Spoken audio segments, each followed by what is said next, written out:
प्रश्नावली 3.2 प्रश्नावली 3.1 हमने पढ़ ली थी, ग्राफ ये भी थी उसमें।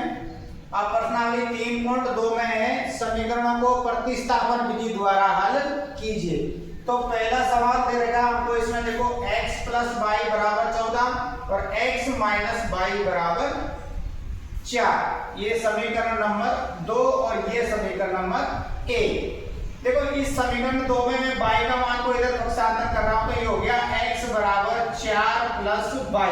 तो ये समीकरण नंबर 3, ये जो x का मान आया हमारा ये 4 + y, इसको हम रखेंगे x का मान समीकरण नंबर 1 में। समीकरण नंबर 1 में x की जगह पे लिखना है आपको 4 + y = 14। ये 4 का इधर हमने पक्षांतर कर दिया, 4 का पक्षांतर कर दिया। आगे देखो ये यहाँ पर y और है प्लस का y और बराबर में 14। 4 का हमने इधर पक्षांतर कर दिया, y और y जोड़ के कितने y हो गए? 2y। ये 14, ये यहाँ प्लस का 4 है, इधर आके ये हो गया माइनस का 2y बराबर 14 में से 4 घटाएंगे कितने बचेंगे? 10। तो y बराबर हो गया 10/2। 10 में 2 का भाग दिया, कितना आ गया? 5। तो y का मान कितना आ गया आपका? 5। जो y का मान 5 आया वो हमको यहाँ पर रखना है।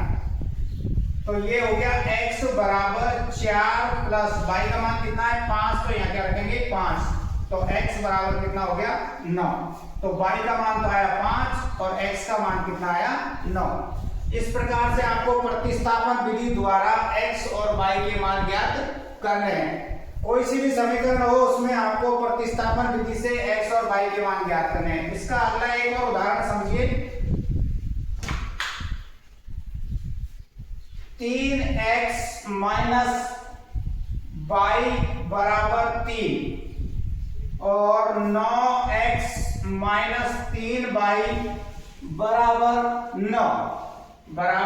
9 ये आपकी समीकरण 1 है और ये आपकी समीकरण नंबर 2। तो देखो पहले वाले समीकरण में हम y का इधर पक्षांतर कर लेते हैं। तो ये हो गया आपका 3x = 3, ये y यहां माइनस का, तो इसमें आके क्या हो गया? प्लस में हो गया। हमको मान किसका ज्ञात करना है? केवल x का मान ज्ञात करना है। तो ये हो गया 3 + y और बटे में 3। ये हमारा किसका मान आ गया? x का मान। जो यह x का मान आया उसको समीकरण नंबर 2 में रखना है। समीकरण 2 में तो 9 का तो 9, x की जगह पे आपको ये मान लिखना 3 + y और बटे में 3। आगे माइनस का 3y है तो 3y बराबर में 9 है तो 9। ये नीचे वाले 3 से 9 काट दिया मैंने 3 बार। अब 3 से अंदर इसको गुणा करो, कोष्टक के अंदर 3 दिया 9 प्लस 3y माइनस का 3y और बराबर में कितना है? 9। बराबर में कितना है? 9। तो माइनस का 3y और प्लस के 3y कट गए, यहाँ पर क्या बचा? 9 और 9।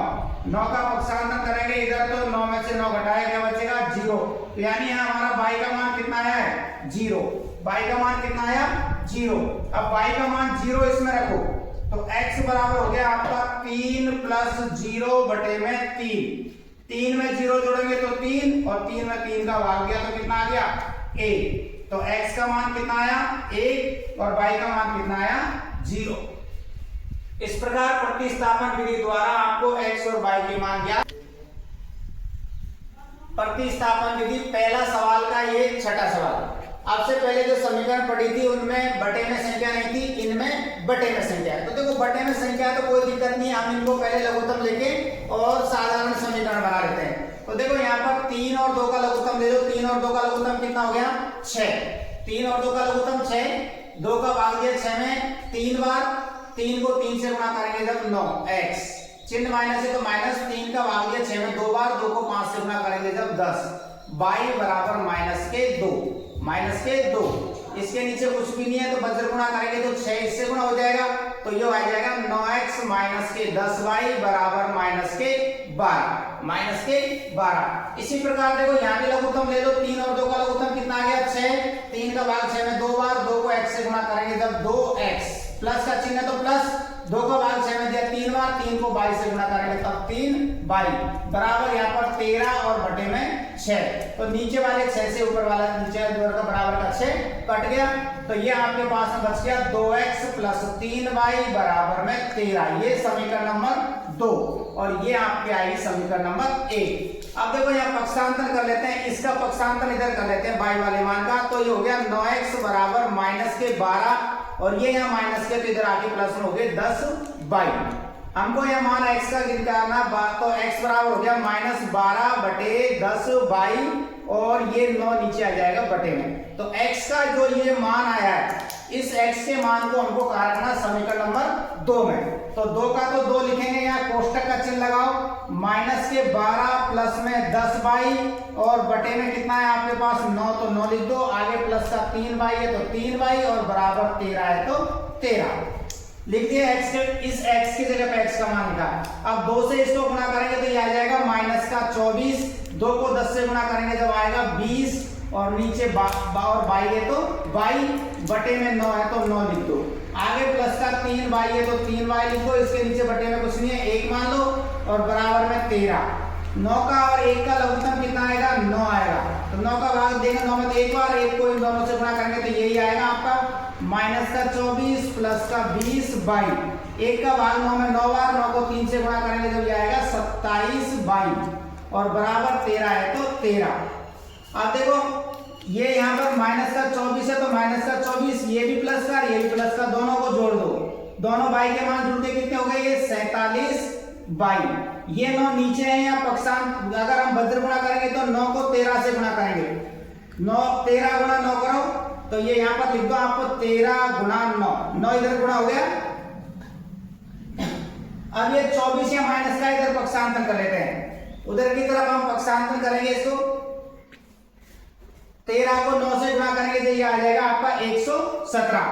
24 का पक्षांतर करेंगे तो ये आ जाएगा 47 बाई बराबर 117 और प्लस के 24, तो 47 बाई बराबर इनको जोड़ दो, 7 4 11, असल की 1 2 1 3 और 1 4 और 1 का 1, तो बाई बराबर आपका मान आ जाएगा, ऊपर तो है 147 और 141 और नीचे कितना है 47 आएगा। ये बाई के साथ 47 का वो कहाँ गया नीचे, 47 का भाग 141 में देंगे हम कितनी बार जाएगा 3 बार, तो बाई का मान आपका कितना आ गया 3। जो बाई का मान ये 3 आया वो यहाँ रख दो, तो x का मान ज्ञात हो जाएगा। तो x बराबर हो गया -12 प्लस 10, बाई का मान 3 है तो यहाँ पर 3 लिख दिया मैंने और बटे में 9 है तो 9 लिख दिया। तो x बराबर हो गया -12 प्लस 10 को 3 से गुणा करेंगे जब कितना आएगा 30, 10 गुणा 3 30 बटे में 9 है। 30 में से हम कितने घटाएंगे 12, 30 में से 12 घटा दो कितने बचेंगे 18, कितने बचे 18 बटे में 9 है तो 9, 9 का भाग दिया 18 में कितनी बार गया 2 बार, तो x का मान कितना आ गया आपका 2, x का मान 2 और y का मान 3। इस प्रकार से देखो इसमें नीचे लघुत्तम दिया हुआ संख्या नीचे है तो आपको लघुत्तम लेना है, लघुत्तम लेके आपको पहले साधारण समीकरण बनाना, जैसे मैंने ये साधारण समीकरण बनाया, इधर भी ये साधारण समीकरण बनाया, उसके बाद आपको y के मान का पक्षांतर करना है। ये जो भी x का मान है उसको हमको किस में रखना है दूसरी समीकरण में यहाँ रख के इसको हल करो, हल करने के बाद आपका ये y का मान आ जाएगा, इधर y का जो भी मान है वो यहाँ आपको रखना है और x का मान आपको ज्ञात करना है। इस प्रकार से ये सवाल आपका पूरा होता है। दूसरा सवाल देखो, दूसरा सवाल आपको ये दे रखा है 2x प्लस 3y बराबर 11 और 2x माइनस 4y बराबर 24। तो ये आपका समीकरण नंबर 1 है और ये आपका समीकरण नंबर 2 है। इसमें एक चीज और दिया आपको, ये लास्ट में पूछा है इसने y बराबर,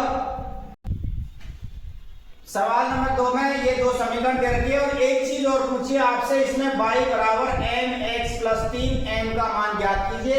ये हमारा बाद का काम है, पहले हमको इन दोनों समीकरणों से x और y का मान हमको ज्ञात करना है। सबसे पहले यहाँ हम y के मान का पक्षांतर कर रहे हैं, तो ये हो गया आपका 2x बराबर 11, ये यहाँ प्लस का इधर आके माइनस के 3y, तो x बराबर हो गया आपका 11 माइनस 3y और बटे में 2।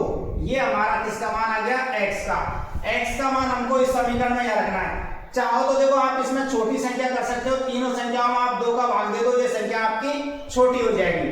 तो चाहे तो आप ऐसे कैसे मान रख सकते हो, चाहो तो आप इसमें 2 का भाग दे सकते हैं। देखो 2 का भाग इसमें भी देना है, इसमें भी देना है, इसमें भी देना, तो ये आपकी आ जाएगी समीकरण x माइनस 2y बराबर माइनस के 12। इसको आप इस प्रकार से छोटी समीकरण के रूप में भी आप कर सकते हैं, चाहो तो आप इसमें भी मान रख लो, x का कोई दिक्कत नहीं है, वही चीज है। छोटा करना चाहो तो छोटा कर लो। x का जो ये मान आया मैं इस जगह पे रख रहा हूं, x का मान रख दिया मैंने 11 माइनस के 3y बटे में 2 माइनस का 2y और बराबर माइनस के 12। इसके नीचे कुछ भी नहीं है, 1 ले लिया। 1 का और 2 का लघुत्तम कितना होता है 2, 2 का भाग 2 में देंगे एक बार, 1 को इन दोनों से गुणा करेंगे तो 11 और माइनस 3y का माइनस 3y, चिन्ह आगे माइनस का है तो माइनस ही लगाएंगे। 1 का भाग देंगे 2 में 2 बार, 2 को 2 से गुणा करेंगे तो 4 और y और बराबर माइनस के 12। अब इसके नीचे कुछ भी नहीं है, 1 मान लिया, वज्र गुणा करेंगे। सबसे पहले तो देखो 11 का 11, ये संख्या भी माइनस की, ये भी माइनस की, 3y भी माइनस का और 4y भी माइनस का है, तो माइनस माइनस की संख्या आपस में जुड़ती है। तो ये हो गया माइनस के 7y बराबर माइनस के 12 किससे गुणा करने हैं हमको 2 से, तो ये कितने आ जाएंगे माइनस के 24, माइनस के 24। ये 7y का हम इधर पक्षांतर कर देते हैं, ये इधर आगे प्लस में हो जाएगा, 24 को हम इधर ले आते हैं तो ये आगे यहाँ प्लस में हो जाएगा। तो ये हो गया, देखो आपके पास में 11 है और 24 इधर आके प्लस में हो गया, और ये 7y इधर माइनस का, तो इधर जाके ये प्लस में हो गया। इन दोनों को जोड़ेंगे 24 और 11 कितने होते हैं 35 बराबर में 7y। मान हमको y का ज्ञात करना है, तो y बराबर हो गया 35 बटे में 7। 35 में 7 का भाग देंगे कितना आएगा 5, तो आपका y का मान कितना आ गया, आपका 5 आया। y का मान कितना आया 5। इस y के मान 5 को आपको इसमें रखना है x का मान ज्ञात करने के लिए। तो x बराबर हो गया आपका 11 माइनस 3 गुणा y का मान 5 है तो यहाँ 5 रख दिया, बटे में 2 है तो 2 रख दिया। 11 का 11, 5 को 3 से गुणा करेंगे तो कितना आएगा 15, कितने आए 15, बटे में 2 है तो 2 लिख दिया। अब 15 में से हमको 11 घटाने माइनस के हैं 15, तो जो बचेंगे 4, तो माइनस के बचेंगे 4 आपके, और बटे में 2 है तो 2 का भाग इसमें देंगे तो कितना आएगा माइनस का 2, यानी x का मान कितना आया आपका माइनस के 2।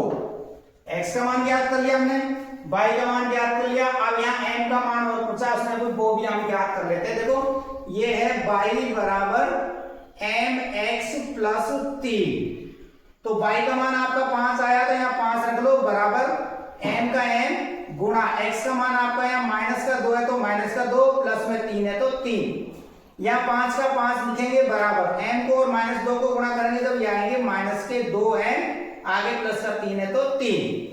इस 3 का हमने इधर पक्षांतर कर दिया तो ये आ जाएगा 5 माइनस के 3 बराबर माइनस के 2m। अब ये यहाँ कितने बचे आपके, 5 में से 3 घटाए कितने बचे 2, बराबर में कितने बचेंगे माइनस के 2m। मान हमको m का ज्ञात करना है, तो m बराबर हो गया 2 बटे में माइनस के 2 का भाग दिया 2 में एक बार, चिन्ह माइनस है तो माइनस, तो यहाँ आपका मान m का कितना आएगा माइनस का 1। x का मान ज्ञात कर लिया हमने, y का मान ज्ञात कर लिया और ये m का मान ज्ञात कर लिया। ये हो गया आपका सवाल नंबर 2। सवाल नंबर 2 ये हो गए। अब अगला कल जो सवाल नंबर 3 पढ़ेंगे उसमें हमको हिंदी में लैंग्वेज दे रखा है, हमको ये बनी बनाई समीकरण नहीं बनी मिलेगी, उसमें हमको खुद को समीकरण बनाना है, खुद को हमको सवाल को पढ़ना है, समीकरण बनाना है, फिर हमको हल करना है। तो आज के लिए ये ठीक है।